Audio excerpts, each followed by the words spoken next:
Obviously I have the love of horses in the first place, which you have to do this job.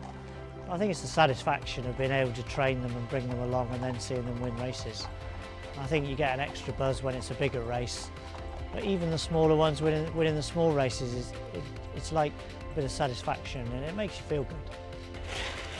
Well, he's like assistant manager, really, isn't he? I mean, he's been with me now for, I think, 16, 17 years. You know, he's my age, we think the same, and as long as Cliff and I are prepared to work as hard as we do, everyone else follows, we'll carry on going. And you know, he's first person in the morning to feed the horses, he looks after the staff, big part of the team. I think you have to accept that, especially in my position, that you have to put the hours in. From my personal point of view, it's early starts and, you know, you finish when you finish, and it's simple as that, and you get used to it.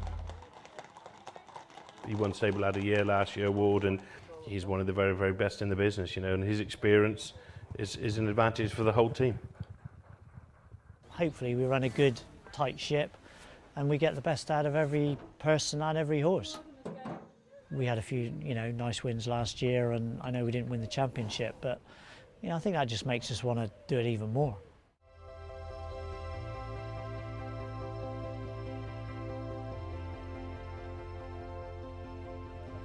It's a great job. Look, it's every jockey's dream to be in the position that I'm in. Now I want to go out there and enjoy it and, you know, like I say, do the best I can for everyone.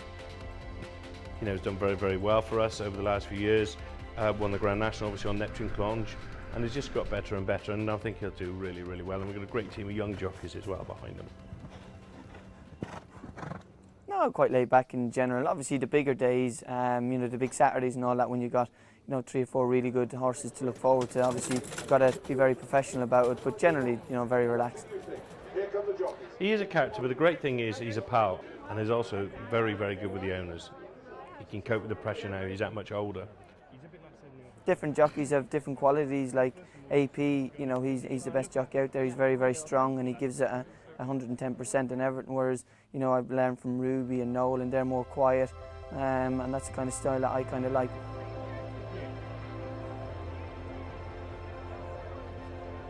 I've been here for 3 years as pupil assistant, and I just took over as assistant trainer at the beginning of the season. My job description is very, very varied. It's a group effort for 120 horses, but I sort of oversee things down here. The hybrid yard, we run 43 horses out of here. To be working for the champion trainer, you know, it was a real buzz to me, and meeting Paul for the first time was very exciting. And now to be part of it and to have worked up to the position of Paul's number 2 is, you know, that's really what I wanted to do. And Tom's just naturally gone straight into Dan's job, and it's actually easier for him now Dan's gone. You know, when you're shadowing somebody, you can't sort of fulfill your potential, as it were. Tom's bloomed ever since Dan's gone, and I think he'll do a very, very good job.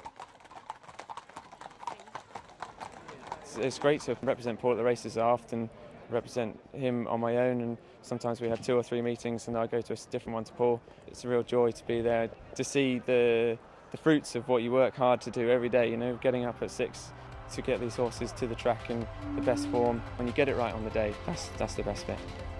You're only as good as a team you got behind you. As I can't stress enough, it is a big team thing. I'm at the forefront of it. It's my business and I have to make that work for everyone's sake. But it's a big team thing here.